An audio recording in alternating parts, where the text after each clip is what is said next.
Core commanders house का case, जो बाद में पता चला कि वो जिन्ना हाउस है।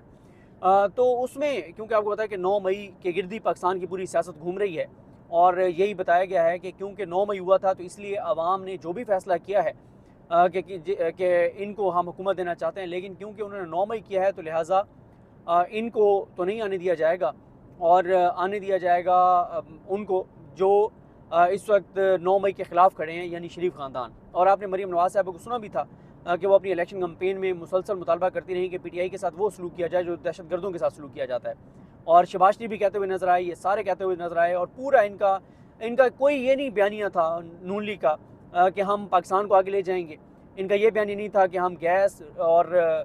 बिजली, पेट्रोल, डीज़ल ये सस्ता कर देंगे, हम पाकिस्तान को आगे ले जाएंगे, हम पाकिस्तान को खुशहाल कर देंगे, हम कोई क्लाइमेट चेंज के ऊपर काम कर देंगे, हम कोई दरख्त लगाएंगे, हम कोई खुशहाली लाएंगे, हम कोई पाकिस्तान के करोड़ों लोगों के लिए कोई बेहतरी के काम करेंगे। कोई इनका ये एजेंडा नहीं है।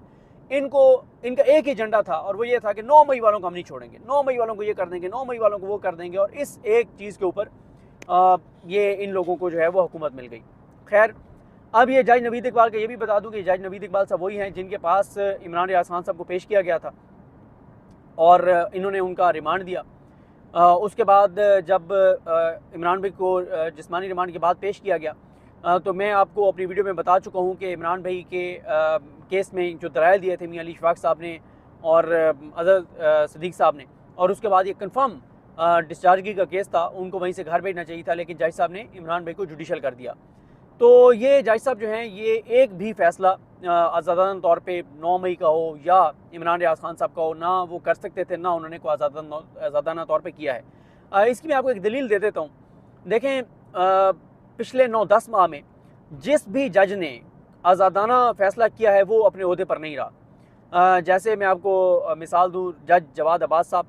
राजा जवाद अब्बास, कमाल जज, खूबसूरत जज, और ये वो जज हैं जिनके सामने मुझे पेश किया गया था, और उन्होंने एक दिन का जिस्मानी रिमांड मेरा दिया था, और अगले दिन मुझे केस से डिस्चार्ज कर दिया था, दहशतगर्दी के केस से।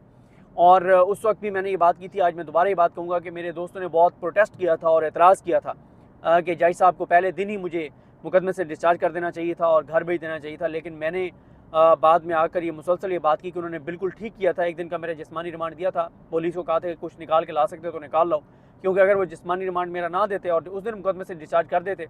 तो उस दिन पुलिस ने चले जाना था आमिर फारूक साहब के पास, वो चीफ जस्टिस हैं इस्लामाबाद हाई कोर्ट के, और आमिर फारूक साहब ने ऐसा ऑर्डर देना था कि फिर तो मेरे लिए मेरी रिहाई जो है वो नामुमकिन हो जाती जल्द। तो उन्होंने बहुत अच्छा फैसला किया था। तो जवाद अब्बास साहब ने इमरान खान साहब की कुछ ज़मानतें कन्फर्म की थी मेरिट के ऊपर। जैसे ही राजा जवाद अब्बास साहब ने इमरान खान साहब की वो ज़मानतें कन्फर्म की थी तो फौरी तौर पर उनको चेंज कर दिया गया था, और उनकी जगह एक अजीम जज जिनका तारीख़ में ज़िक्र रहेगा, हर सूरत में रहेगा, मौरिख जितना भी आप उससे जो भी कह लें, वो इस जज का कई बार जिक्र करेगा, बड़े एहतराम से जिक्र करेगा कि बड़े आइन पसंद और बहुत कमाल जज, जितने आप उनके साथ अलकाबात लगा सकते हैं लगा लें। वो है जज अबुल हसनात साहब, जिन्होंने इमरान खान साहब को और शाह महमूद कुरैशी साहब को साइफर केस में 10-10 साल सज़ा सुनाई, और जिनका एक मामला भी इस्लामाबाद हाई कोर्ट में चल रहा है जो मैं आपको बता चुका हूँ, जिसमें इन्होंने 4 केसेस लगे हुए थे। आमिर मुगल साहब के 3 में वो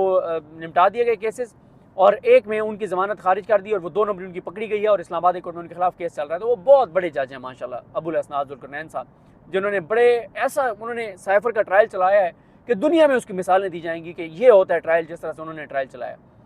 तो और फिर सरकारी वकील ला के और जिस तरह से वो सारा कुछ किया वो आपके सामने, तो उनकी तारीफ़ करनी चाहिए और बार बार करनी